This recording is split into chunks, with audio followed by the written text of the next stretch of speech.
함께 한 목소리로 합독하겠습니다. 함께 읽겠습니다. 태초에 하나님이 천지를 창조하시니라. 아멘. 지난주 우리가 말씀을 통해 이 진리를 이해하는 방식이 믿음에서 시작해서 이해로 나아간다고 말씀드렸습니다. 믿어야 이해가 된다는 말은 얼핏 들으면 주먹구구식으로 들리거나 비논리적으로 생각되나 실상 우리는 믿어서 이해하는 과정으로 나아가고 있습니다. 우리가 과학이 말하는 이 진리에 절대적인 어떤 신뢰를 보냅니다. 제가 이 자리에서 과학자들이 말하는 진화론이나 또 우주의 생성 원리가 잘못되었다고 말하면 여러분은 그 증거가 무엇이냐고 물어볼 것인데, 반대로 과학자들이 우주의 생성이 이렇게 되었다고 말한다면 우리는 그냥 이해되지 않고도 그것을 그냥 믿어버리는 정말 우스운 상황이 발생하는 것입니다. 화면 좀 바꿔주세요.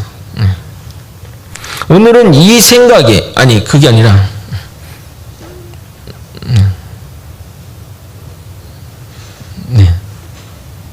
오늘은 이 생각에 의문을 제기하고자 합니다. 정말 그들의 주장이 논리적인지, 또는 진화론이 정말 믿을 만한 이론인지, 정말 이 진화론이 주장하는 것이 무엇인지 살펴보도록 하겠습니다. 제가 여러분을 이해시키기 위해서 최대한 과학자들이 말하는 그 주장의 맹점들을 살펴볼 것인데, 여러분들이 설교를 듣다 보면 이게 설교 시간인지 과학 시간인지 좀 이런 생각이 들 수 있지만, 끝까지 참고 잘 들으시면 결국 성경이 말하고자 하는 곳으로 돌아오게 될 것입니다. 참고로 제가 대학 전공이 유전공학, 생명공학을 전공했습니다. 저도 이 분야에 나름 전문가라는 것을 말씀드리며 신뢰하며 들어주시길 바랍니다. 여러분, 성경에서 가장 기본이자 가장 핵심되는 구절이 무엇이라고 생각하십니까? 각자 의견이 다르시겠지만 가장 중요한 성경 구절은 창세기 1장 1절, 태초에 하나님이 천지를 창조하시니라, 이 구절입니다.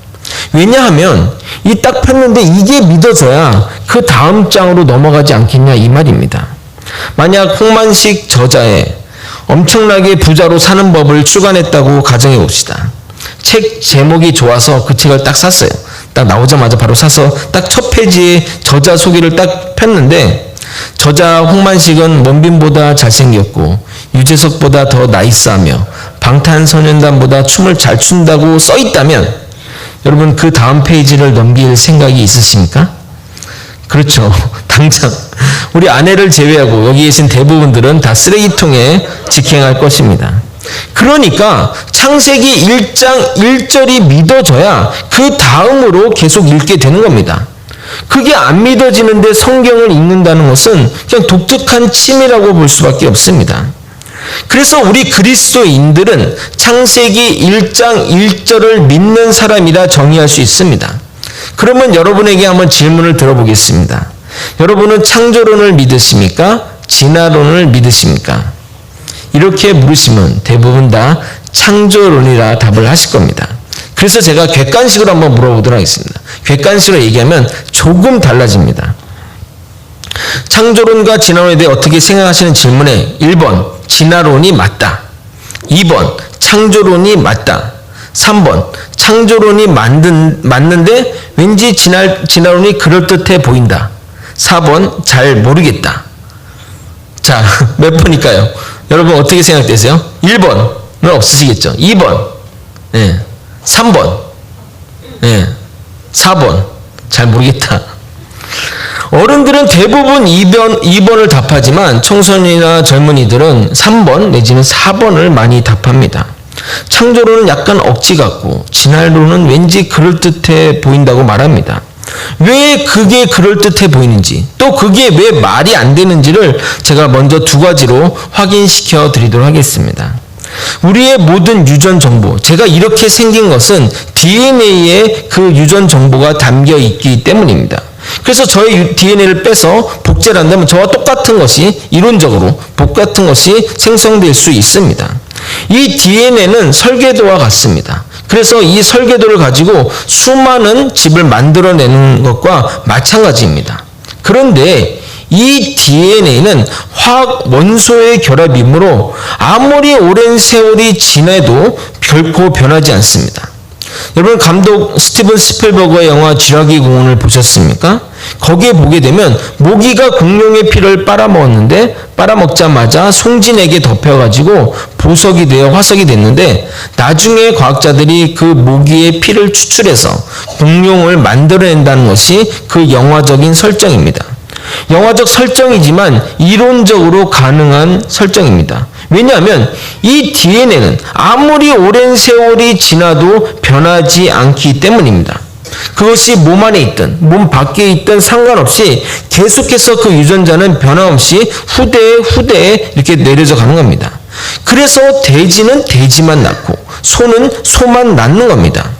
마치 한 집에 설계도가 있으면 그 설계도를 따라 수많은 집을 복사할 수 있는 것처럼 계속 그 개체가 유지가 되는 겁니다. 그러면 과학자들은 어떻게 진화된다고 이야기할까요? 그들은 돌연변이를 통해 일어난다고 말합니다. 우리가 코로나 바이러스를 통해 이런 좀 생물학적 지식을 좀 들었는데, 초창기에는 코로나 알파가 유행하다 요즘은 코로나 델타가 유행한다고 하지 않습니까? 그렇게 말하는 이유는 돌연변이, 바이러스의 돌연변이가 일어나서 지금은 다른 형태의 이 바이러스가 유행한다는 말입니다. 네, 돌연변이가 발생합니다. 그런데 이것은 DNA가 변하는 것이 아니라 DNA를 가지고 복제하는 과정에서 생기는 문제입니다. 즉, 원본의 문제가 아니라 복사본의 문제라는 겁니다. 당연히 이 세포 구조가 간단한 하등 동물, 바이러스나 박테리아 이런 데서는 이 돌연변이가 많이 일어나지만, 고등동물이 될수록 이 복제와 점검과 수정의 과정을 갖춘 고등동물이 될수록 돌연변이는 급격하게 줄어들게 됩니다. 그리고 정말 중요한 것은 돌연변이가 생긴다 할지라도 기존 개체보다 떨어지는 존재가 나오지 절대 진화된 존재가 나오지 않습니다. 여러분, 인간에게도 돌연변이가 있습니다. 예, 제가 그냥 생물학적으로 얘기하는 거지 어떤 좀 그 차별적인 의미로 받아들이지 말았으면 좋겠습니다. 예, 혹시 주변에 그런 친척이나 있으면 오해할까봐 말씀드리는데, 다운 증후군은 그 염색체 이상으로 인간의 개념으로 따지면 돌연변이와 가깝습니다.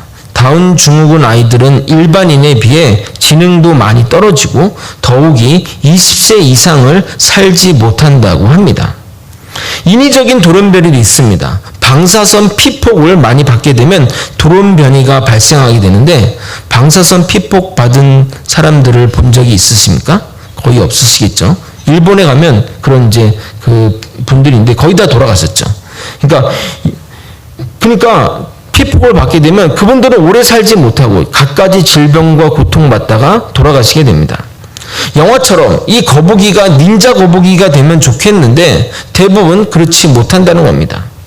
그러나 과학자들은 이 수많은 낳고 하는 과정 중에 돌연변이가 생겼고, 그 돌연변이 중에는 뛰어난 유전자가 나왔다고 말합니다.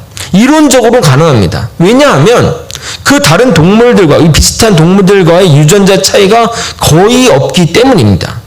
여러분, 얼마 전에 매사추세츠 화이트헤드 연구소에서 쥐의 유전 정보와 인간의 유전 정보가 99%가 동일하다고 합니다.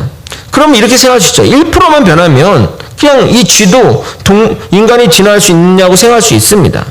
그러니까 낳다는 과정 중에 이 DNA가 돌연변이가 생겨서 그래서 유전이 되어 그것이 다른 종으로 나왔다고 그들은 주장하는 겁니다. 그런데 중요한 것은 그렇게 돌연변이가 나왔다 하더라도 그 돌연변이가 된 개체와 동일한 개체를 만나야만 유전이 됩니다. 돌연변이가 나타났어요. 어떻게 만들었어요? 태어났단 말이에요. 그러면 얘와 똑같은 돌연변이가 나타나야만 이 돌연변이가 유전이 되는 겁니다. 왜냐하면 이종 교배를 해도 수정이 되지 않기 때문입니다. 실험실이 아닌 자연에서 소와 돼지를 붙인다고 소돼지가 나옵니까? 개하고 고양이 붙인다고 개고양이 나옵니까? 나오지 않습니다. 그러니까 어렵게 정말 도른배가 나와서 진화된 도른배가 나왔는데 그 똑같은 유형의 도른배를 만나지 않으면 안 되는 겁니다. 정말 그 자체도 확률상 어려운데 진화된 유전끼리 만났다고 한번 또 가정해 봅시다. 계속 그 말들을 따라가 봅시다. 그렇게 해서 뭐 원핵세포에서 바이러스에서 박테리아에서 진화해서 어류에서 양서류가 되고 파충류가 되고 포유류가 되고, 그리고 포유류에서 이제 아직 이걸 설명을 못 해요. 그 포유류가 다 기어다니잖아요. 근데 거기서 직립을 하게 되잖아요. 그 과정 동물이 없어요. 그 과정을 설명할 수 있는 게 없습니다. 어떻게 이게 쓰는지도. 하여튼 그렇게 거쳐서 침팬지를 거쳐 인간이 되었다고 설명하는데, 정말 이 과정도 정말 창조와 같은 놀라운 일들이 벌어져야만 가능한 일인데 여기서 끝이 아닙니다. 여러분, 물고기 종류가 몇 마리죠? 양서류는 몇 마리일까요? 포유류는 몇 마리일까요? 몇만 마리지 않습니까? 즉 동물이 각각으로 분화가 될 때마다 이 놀라운 일들이 계속 벌어져야만 이 동물, 지금 현재 있는 이 결과물인 동물의 세계를 설명할 수가 있다는 겁니다.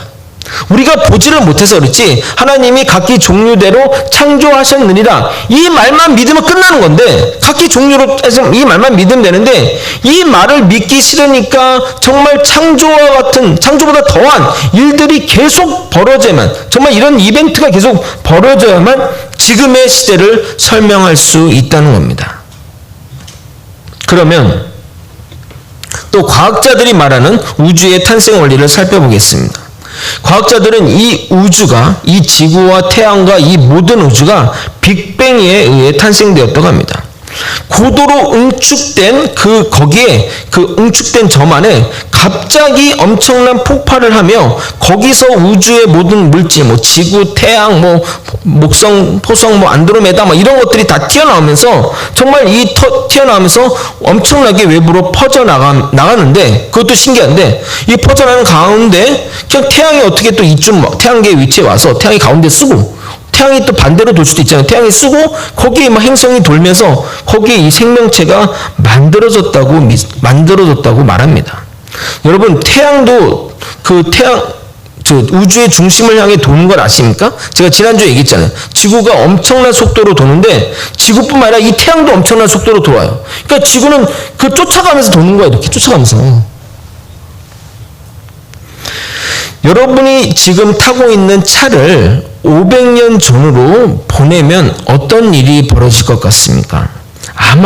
아마도 그들은 이게 도대체 뭐냐 막 오랜 시간 동안 연구하고 막 노력할 겁니다. 아마 정말 조선의 정말 가장 똑똑한 자들이 모여서 이 차의 정체를 막 분석할 겁니다. 그래서 오랜 시간을 걸려서 이 차에 어떻게 시동 거는 것을 깨닫고 또 밟으니까 나가는 것까지 좀 깨닫게 된 겁니다. 그 차의 어떤 일부분을 아는 거죠. 다 아는 거는 거의 불가능할 겁니다. 거기에 무슨 뭐 시스템 이런 거 알겠습니까? 대략적으로 좀 대충 아는데 그 알게 된 작동 원리를 가지고 생성 원리를 파악하려 한다면 알 수 있을까요? 그러니까 이 차가 가고 안 가고 정도의 수준만 아는데 지금 이 우주가 어떻게 구성되어 있고 어떻게 돌고 있으며 이 생성 원리를 조그만 지식을 가지고 이 우주가 어떻게 생성됐는지를 알 수 있겠냐 말입니다. 가장 쉬운 결론이 뭘까요? 이 차를 보면서, 여러분이 500년 전에 조선 사람인데 이 차를 보면서 내릴 수 있는 가장 쉬운 결론은 무엇일까요? 누가 만들었구나. 그렇지 않겠습니까? 누가 이거를 만들었겠구나 라고 생각하는 게 당연하고 논리적이고 합리적입니다. 그런데 과학자는 자신들이 모르는 누군가가 만들었다는 것에 마음이 안 드는 거예요. 그래서 그들은 주장하기를 이 차가 우연하게 이 차가 만들어졌다고 주장하는 겁니다. 마치 이 자동차 부품이 스스로 조립해서 자동차가 되었다고 주장하는 겁니다. 어느 정도냐면 여러분이 그 레고, 애들 장난감 레고 있잖아요. 그걸 어떤 상자에 넣고 막 흔들어요. 엄청나게 흔들어요. 뭐 무한번 반복해요. 그러다가 흔들고 나서 열었을 때 그 것들이 완성된 형태, 조립된 형태의 그것들이 나왔다고 주장하는 게 이 지금 우주의 탄생 원리와 이 지구의 생성 원리를 설명하는 과학자의 이론입니다. 뭐 한번 반복하다 보면 그 차가 만들어지지 않겠어? 라고 하는 겁니다. 그러면 빅뱅 이론에 따른 이 지구의 모습이 이렇게 되려면 그 이론을 역산하잖아요. 지금 이 결과물을 보고 판단한 거예요. 이 결과물을 가지고, 그러니까 예를 들어 뭐 여기 놓고 여기 놓고 이렇게 이것들을 보면서 이렇게 순서가 이렇게 놓고 이렇게 이런 과정을 겪은 것처럼 이해하는 것처럼 이 우주가 지금 생성 원리대로 만들어지려면 그 1cm, 세제곱센치 안에 이것의 그람이 들어야 됩니다. 제가 한번 읽어볼게요. 447, 225, 917, 218, 507, 401, 284, 016 g이 이 1cm, 1세제곱센치 안에 이 g이 들어있어야 됩니다. 이게 무슨 얘기냐면 빵 터지려면 응축된 게 있어야 될 거 아니에요. 마치 스펀지를 꽉 했다가 꽉 잡았다가 피면 펑 퍼지는 것처럼 그러려면 그게 더 응축될수록 더 크게 퍼질 거 아닙니까? 그러니까 이 1세제곱센치 안에 이만한 질량이 담겨야 된다는 겁니다. 그런데 다시 한번 보여주시겠습니까? 그거를 다시 한번 마지막이 016g이잖아요. 016g인데 017g이 되면 어떻게 되는 줄 아십니까? 지금 우리가 살고 있는 우주가 만들어지지 않아요. 그러니까 거기에 그 응축된 밀도가 모래 한 알이 딱 들어가잖아요. 그러면 다른 우주가 만들어진다고 얘기를 해요. 그래서 다중우주 이론이 거기서 나오는 겁니다. 과학자들이 하는 얘기가 그렇게 만들어진 이유는 또 다른 곳에 우리가 모르는 어느 지역에 뭐 4차원, 8차원 뭐 엄청난 차원의 우주가 만들어지고 지금 만들어진 것은 저 숫자의 그 것들이 있게 되는 겁니다. 그럼 이게 무슨 이 확률이 이게 무슨 얘기냐면 이 1cm 안에 어떤 게 들어가야 되냐면 40경톤이 들어가야만 가능합니다. 40경톤. 숫자로 따지면 44분의 1. 지금 무슨 얘기냐면 우리가 숫자를 셀 때 1십, 100, 1000만, 10만, 100만, 1000만, 억, 10억, 100억, 1000억, 조, 10조, 100조, 1000조, 경, 10경, 100경, 1000경, 해. 10회, 100회, 1000회, 자. 자구름이 여기 안에 들어가야 돼요. 여기 안에. 과학자들이 얘기한 게 이거예요. 여기 안에 들어가야 돼요. 그것도 정확하게 1g 틀림없이 정확하게 얘기를 해낸다는 겁니다. 응? 그러니까 확률이 거의 제로에 가깝지 않습니까? 그 그러면 어떻게 정확하게 그 안에 넣을 수가 있냐 이거예요. 그러니까 그들의 주장은 우리가 타고 있는 차를 무한번 반복하면 그냥 차가 스스로 조립된다고 주장하는 것과 똑같습니다. 근데 이 차보다 더 정교한 우리는 우주에 사고 있고 우리의 몸을 가지고 있다는 겁니다. 여러분 물리학을 하시는 분들에게 물어주십시오.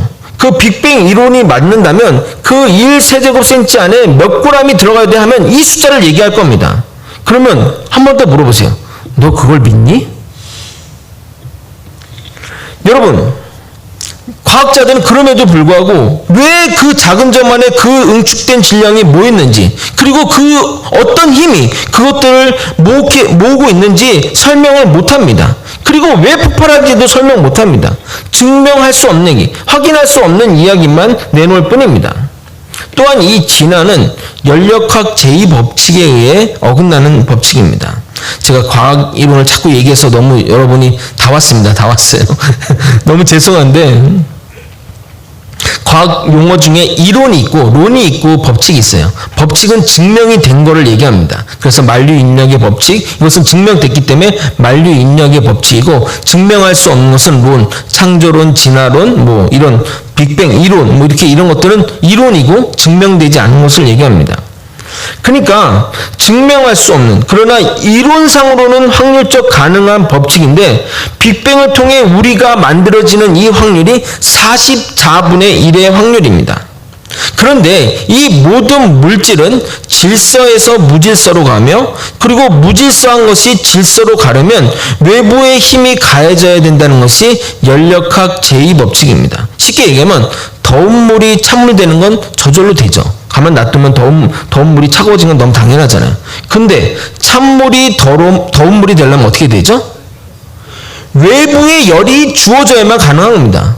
찬물이 스스로 해가지고 뜨거운 물이 될 수 없어요. 내부의 힘이 주어져야만 가능한 것이 연력학 제2법칙입니다. 그렇다면 무질서한 부품이 조립이 되려면 조립한 외부의 사람이 있어야만 가능하다는 겁니다. 이게 더 설득력 있는 의문 아닙니까?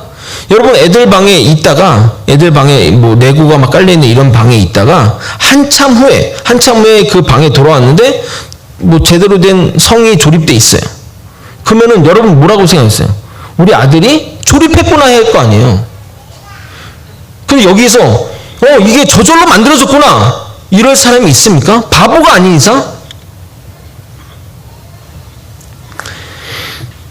그 어려운 것들을 과학자들이 주장한다는 겁니다. 그 말도 안 되는 이 정교한, 너무나 정교한 이 정교한 우주와 모든 이 생태계를 자연 우연히 다 됐다고 얘기를 한다는 겁니다. 이제 이렇게 말도 안 됨에도 불구하고 왜 우리 이 진화론이 그렇다게 느끼는지 설명드리도록 하겠습니다.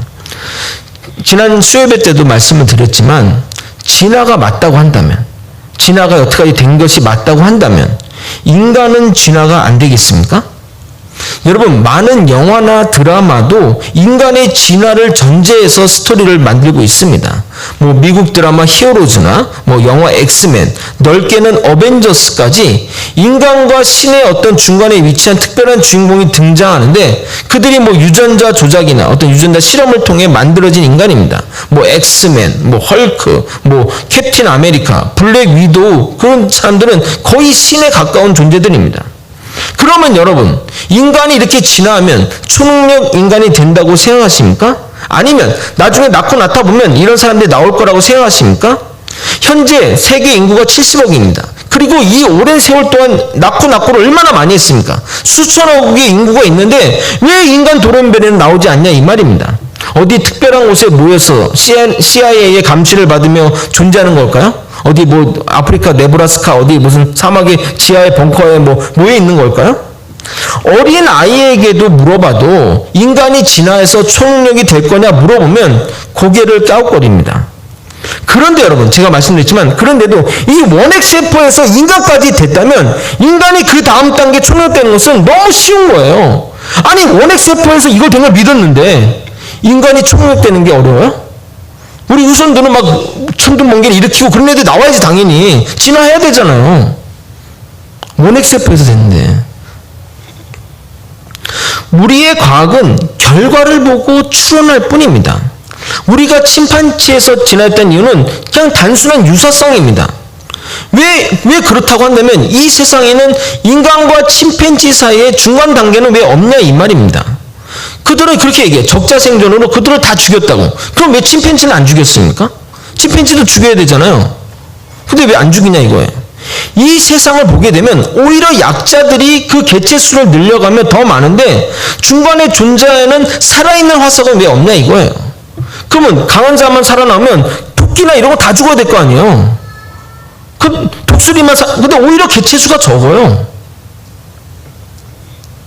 중간중간을 설명하는 그런 것들이 있어야 되지 않겠습니까? 그런데 우리가 반드시 알아야 될 상식 중에 하나는 과학의 상식은 가정에서 출발하게 됩니다. 즉 어떤 것들을 증거를 모아놓고 이래서 이런 결론을 내는 방식으로 하지 않고 이럴 거라고 가정하고 시작합니다. 왜냐하면 이게 이제 과학의 방식이에요. 만약 그 증거들을 모아서 하게 되면 너무나 일이 커지고 감당할 수 없으니까 이럴 거야 생각하고 그 과정에 맞는 그 증거들을 찾아서 이렇습니다 라고 하는 방식을 이게 됩니다. 논문 쓰는 방식 그래요. 이과 혹시 있으십니까 여기? 이과? 없나요 아무도? 이과 출신? 예. 그 논문 쓰는 방식이 그렇습니다. 이과 방식이 가정하고 이럴 거라 가정하고 이 화학 제제가 이 병에 효과가 있을 거라 가정하고 실험하는 거예요. 임상도 그렇게 하는 거죠. 이게 효과가 있을 거라 생각하고 가정하고 실험을 하는 겁니다. 모든 과학이 그렇습니다. 그러니까 진화론은 이 세상의 동물들이 진화할 거라는 가정에서 증거들을 찾아냅니다. 그리고 그 가정에서 벗어나는 것은 발견하지 못했다고 말합니다. 그런 무책임 어디 있겠습니까? 그래서 그들이 침팬지에서 인간이 되는 그것들을 화석으로 증거를 제시하는데 그 중간 단계에 위치한 화석들이 어디에 있는 줄 아십니까? 그 화석들이 어디인 줄 아세요? 박물관에만 있습니다. 이 말이 무슨 얘기냐면 침팬지에서 인간 사이를 맺고 우리가 옛날 어렸을 때 배웠잖아요. 그래서 요랬다가 뭐 이렇게 점점 커지면서 화석들이 서 있잖아요. 그 추정되는 화석을 발견하면 이게 이 중간 단계다. 여기에 하는 것이야 라고 주장한다는 겁니다. 만약 그 중간 단계 화석이 발견됐다면 그 지역에 그 비슷한 화석들이 많이 발견이 돼야 되잖아요. 근데 그거 하나만 있는 겁니다. 그것도 박물관에만 있는 거예요. 요 그림을 짜고 요 그림에 맞는 화석을 대면서 여기서 이렇게 요 다음 단계 여기 발견됐다라고 얘기를 하는 겁니다. 여러분 인간 중에서는 굽은 사람도 있고 태어나기를 곱주로 태어난 사람도 있지 않습니까? 그냥 그 화석 갖고 와서 여기 이제 그 시대니까 요때 이게 있는 거다라고 주장하는 겁니다. 그러니까 발견된 화석들을 보게 되면 어떤 화석은 그 다음 단계라 얘기하는데 저쪽 알래스카 있고 뭐 북극에서 발견이 돼요. 여기서 발견돼야 될 거 아니에요. 여기서 발견돼서 진화를 했다면 근데 뭐 여기서 발견됐는데 그냥 자기네들이 원하는 그림에 맞춰서 이 화석이다 뭐 네안데르탈이다 막 이렇게 얘기를 한다는 겁니다. 그럼에도 불구하고 이렇게 말이 안 됨에도 불구하고 우리가 진화론에 끌리는 이유는 그 진화론의 결론이 진화론의 핵심 이론이 인간이 신이 된다는 그런 내용이 포함되어 있다는 겁니다. 여러분 원죄의 핵심이 뭐라고 그랬죠? 피조물인 인간이 하나님이 되고자 하는 것. 이 피조물 인간이 하나님께 반역하는 것이 원죄의 핵심이라고 얘기했습니다.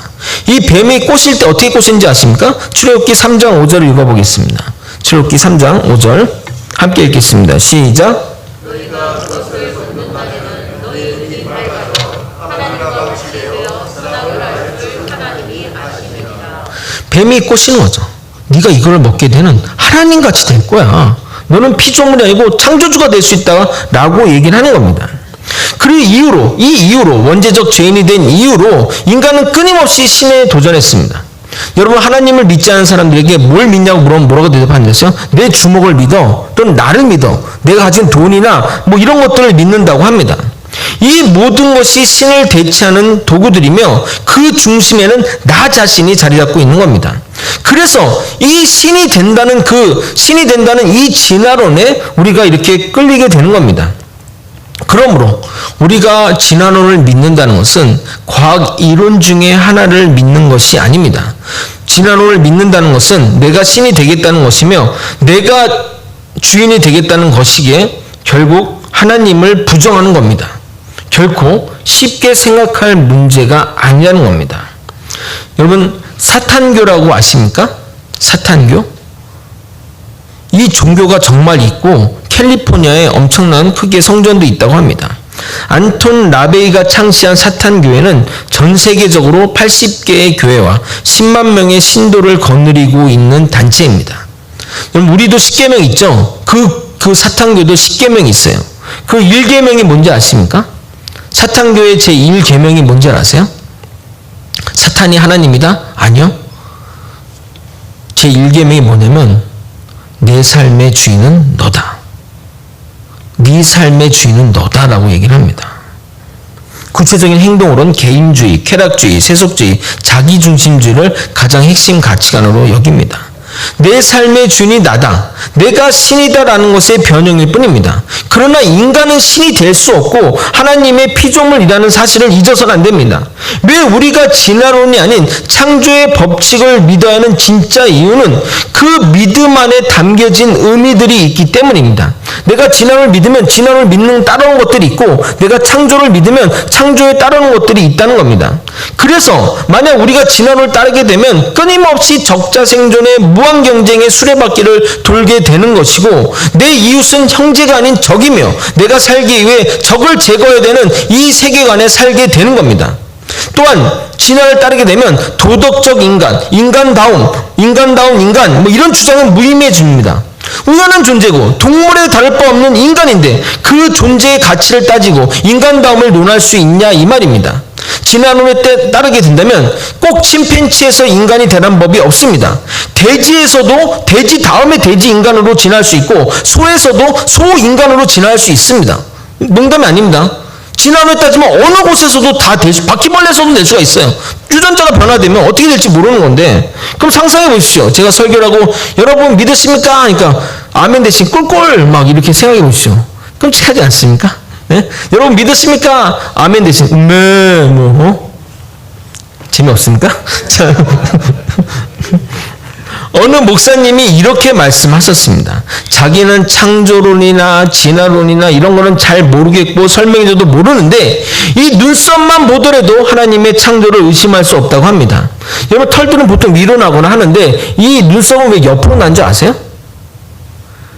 비가 와서 물이 내리면 눈에 내려가지 말라고 눈썹을 이렇게 만드셨대요. 신묘망측하지 않습니까? 물론 뭐 눈썹 밀고 문신한 사람은 뭐 별개 얘기했지만 하나님이 이 눈썹을 만드시면서도 그 하나님의 그 지문과 채취를 통해서 만드셨다는 겁니다. 심장만 보더라도 여러분 1분에 70회 반복하면서 이 피를 온몸으로 지금 뿌려냅니다. 이것을 몇 년 동안 하지 않은가? 보통 80년, 뭐 100년까지도 뿌려댑니다. 대단하지 않냐 이 말입니다. 인간이 뭐 박동기로 해가지고 해봐야 10년마다 갈아 끼는데 10년이나 5년마다 갈아 끼는데 이 하나님 만들어진 이 심령은 잘만 잘하면 100년 이상 뛴다는 겁니다. 대단하지 않냐 이 말입니다. 하나님은 삼위일체 형상을 따라서 인간을 만들어 주셨는데 그깟 침팬지에서 지내했다고 인간을 그 침팬지에서 내가 지내했다고 믿는 인간을 보면 하나님 입장에서 얼마나 한심스럽겠습니까? 계속 그렇게 주장하면 그냥 바나나 던져주세요. 맨날 바나나 먹고 살라고. 아니 하나님 이렇게 하나님 형상대로 만들었는데 왜 침팬지를 갖다 들이대냐 이 말입니다. 그러나 여러분 우리가 창조의 법칙을 믿게 되면 나는 하나님의 계획 안에 창조된 존재이며 나의 존재가 우연이 아니며 하나님의 계획대로 된 존재가 되는 겁니다. 그래서 우리는 하나님의 말씀대로 사는 것이 의미 있는 삶이 되는 것입니다. 하나님 없는 자가 의미 있게 사는 것은 아무 의미가 없지만 우리가 의롭게 사는 것은 의미가 있다는 겁니다. 왜냐하면 우리에게는 영원한 천국이 기다리고 있고 우리의 신분이 하나님의 자녀이기 때문입니다. 인생의 의미는 만들어진 사람에 의해서 결정이 되지 내가 결정할 수 있는 것이 아닙니다. 조각가가 돌을 어떻게 쓰냐에 따라 조각상이 되기도 하고 건물의 건축물이 자재가 되기도 하고 고깃집의 불판이 되기도 합니다. 만든 사람에 의해 만들어진 물질의 용도가 결정되는 것이지 돌 스스로 나는 조각상이 될래 난 스스로 건축자가 될래 이렇게 할 수 없다는 겁니다. 그러므로 우리는 창조의 목적대로 사는 것이 잘 사는 비결입니다. 만약 이 마이크가 소리를 확대하라고 만든 그 제작자의 의도와 다르게 내가 내 의미를 규정해서 나는 뭐 마이크 안 할래 뭐 이렇게 한다면 이거 고쳐서 안 되면 어떻게 했어요? 버려질 수밖에 없다는 겁니다. 그러므로 피조물은 하나님의 창조의 목적대로 사는 것이 잘 사는 비결입니다. 그럼 우리가 잘 사는 비결이 무엇입니까? 하나님의 말씀을 믿고 하나님의 말씀에 순종하며 살아가는 것이 복된 삶인 겁니다. 그러나 우리가 믿는 하나님은 그 길을 혼자 가라고 하시는 분이 아니십니다. 그냥 그 목적대로 살아가도록 이끄시고 돌보시고 때로는 잘못하면 혼을 내시며 우리를 품고 가시는 분이 하나님이십니다. 만약 여러분이 하나님의 이끄심을 또 인도하심을 모르고 신앙생활을 했다면 여러분의 신앙생활을 다시 한번 점검해 보시길 부탁드립니다. 결코 하나님은 믿는 자를 내버려 두지 않습니다. 여호수아 1장 9절에 이렇게 얘기합니다. 내가 내게 명령한 것이 아니냐. 강하고 담대하라. 두려워하지 말며 놀라지 말라. 내가 어디로 가든지 내 하나님 여호와가 너와 함께 하느리라 하시리라. 이 말씀은 하나님이 여호수아에게만 하시는 말씀이 아닙니다. 우리에게도 하시는 말씀입니다. 여러분 저를 따라 이 괄호 안에 여러분의 이름을 붙여서 같이 한번 읽어보도록 하겠습니다. 읽겠습니다. 시작. 내가 내게 명령한 것이 아니냐. 강하고 담대하라. 두려워하지 말며 놀라지 말라. 너 홍만식이 어디로 가든지 내 하나님 여호와가 너 홍만식과 함께 하느리라. 아멘. 우리의 하나님은 우리의 모든 기도와 작은 신음에도 응답하시는 분이십니다. 우리 하나님은 살아계십니다. 하나님은 나를 하나님의 뜻 안에서 창조하셨고 나의 모든 것을 지키시고 돌보시는 분이십니다. 이 분명한 진리 위에 믿음의 토대를 쌓고 살아가는 저와 여러분이 되시길 예수님의 이름으로 소망합니다. 우리 이 찬양